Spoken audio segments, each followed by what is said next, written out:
In fact, last night, we sunk their prize ship, the Soleimani.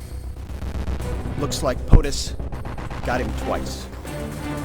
Their Navy, not a factor. Pick your adjective, it is no more. I stand before you today with one unmistakable message about Operation Epic Fury. America is winning, decisively, devastatingly, and without mercy. The two most powerful air forces in the world will have complete control of Iranian skies, uncontested airspace. I hope all the folks watching understand what uncontested airspace and complete control means.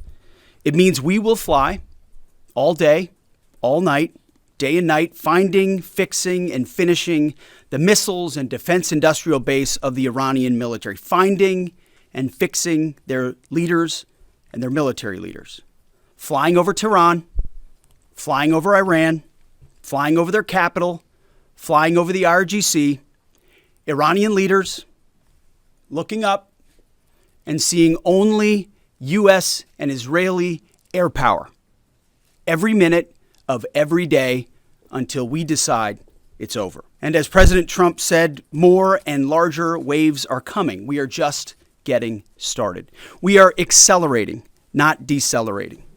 Iran's capabilities are evaporating by the hour, while American strength grows fiercer, smarter, and utterly dominant. More bombers and more fighters are arriving just today. And now, with complete control of the skies, we will be using 500-pound, 1,000-pound, and 2,000-pound GPS and laser-guided precision gravity bombs, of which we have a nearly unlimited stockpile.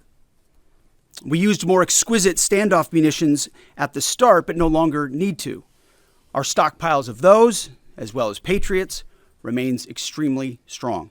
We are only 4 days into this, and the results have been incredible. Historic, really. Only the United States of America could lead this, only us. But when you add the Israeli Defense Forces, a devastatingly capable force, the combination is sheer destruction for our radical Islamist Iranian adversaries. They are toast, and they know it.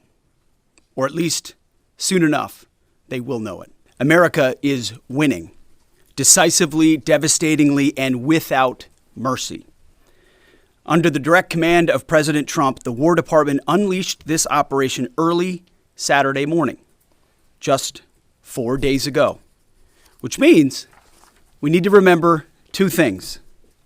First, we are only 4 days into this. Metrics are shifting, dust is settling, and more forces are arriving. It's very early.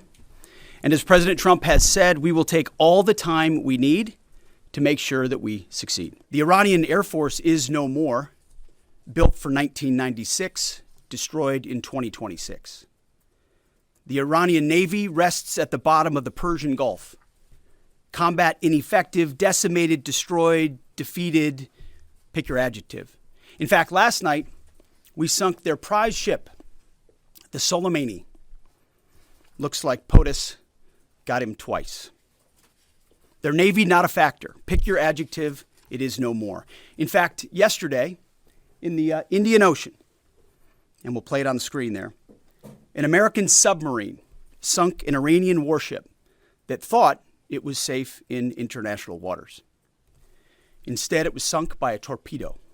Quiet death. The first sinking of an enemy ship by a torpedo since World War II. Their nuclear ambitions. This terroristic, radical, cleric-led regime cannot be ever allowed to have nuclear weapons. You're about to see, we're going to unleash CHANG on these people in the next few hours and days. You're going to really begin to perceive a change in the scope and in the intensity of these attacks as, frankly, the two most powerful air forces in the world take apart this terroristic regime and defang it and take away its ability to threaten its neighbors or hide behind a zone of immunity that allows them to develop their nuclear ambitions. This terroristic, radical, cleric-led regime cannot be ever allowed to have nuclear weapons. We saw what they were willing to do to their own people. They were willing to slaughter their own people in the streets. Imagine what they would do to us. Imagine what they would do to others. Under President Trump, that will never, ever happen. All right? In days, you're going to really begin to perceive a change in the scope and in the intensity of these attacks as, frankly, the two most powerful air forces in the world take apart this terrorist.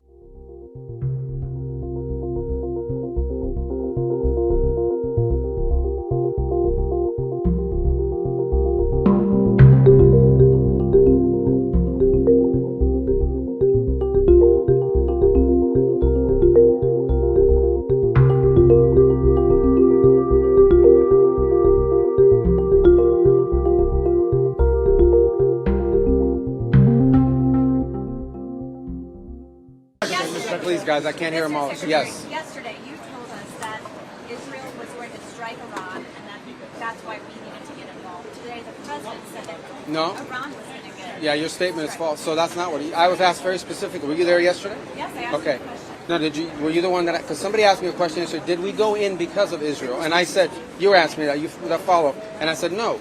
I told you this had to happen anyway. The president made a decision, and the decision he made was that Iran was not going to be allowed to hide behind its ballistic missile program, that Iran was not going to be allowed to hide behind its ability to conduct these attacks. That decision had been made. The president systematically made a decision to systematically destroy this terroristic capability that they had, and we carried that out. I was very clear in that answer. This was a question of timing, of why this had to happen as a joint operation, not the question of the intent. Once the president made a decision that negotiations were not going to work, that they were playing us on the negotiations, and that this was a threat that was untenable, the decision was made to strike them. That's what I said yesterday, and you guys need to play it. And if you're going to play these statements, you need to play the whole statement, not clip it to reach a narrative that you want to do, all right? This is your statement. Well, I want to just clarify what you said. Because you said... There's nothing to clarify. Well, but you said I would give it... No, but you have to read, if you're going to read the whole statement. But your quote is about, we knew that there was going to be an Israeli action. We knew that would precipitate an attack. Yeah, I know, I understand. But listen, all right, let me understand. And that's what... Yeah, but I had a very specific question from that gentleman, right? The president said that... Hold on one second. I asked the Air Force Israelis. Okay, but let me answer, because this is my press conference. Okay. You asked me, I was asked a very specific question, so you guys can misrepresent it, but I was asked a very specific question yesterday. The bottom line is this. The president determined we were not going to get hit first. It's that simple, guys. We are not going to put Americans' troops in harm's way. If you tell the president of the United States that if we don't go first, we're going to have more people killed and more people injured, the president's going to go first. That's what he did. That's what the president will always do. He will always put the safety and security of our men and women in uniform and of all Americans before anything else. He's always going to do that, and that's what he did here. In addition to that, I would argue that this threat from Iran, they are hiding behind these missiles and hiding behind these drones. They wanted to reach a point where you couldn't touch them, and then they could do whatever the hell they wanted with their nuclear program. And there was no way in the world that this terroristic regime was going to get nuclear weapons, not under Donald Trump's watch. So the U.S. attack... Let me explain to you guys this in simple English. Okay? Iran is run by lunatics, religious fanatic lunatics. They have an ambition to have nuclear weapons. They intend to develop those nuclear weapons behind a program of missiles and drones and terrorism that the world will not be able to touch them for fear of those things. And this is the weakest they've ever been.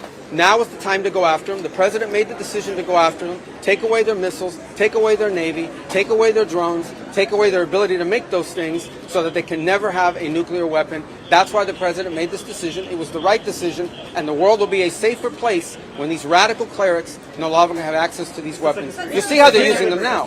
Imagine how they would use them a year from now if they had more of these. All right, I got time for one more. Yeah, go ahead. Yesterday, several Democrats criticized what you said.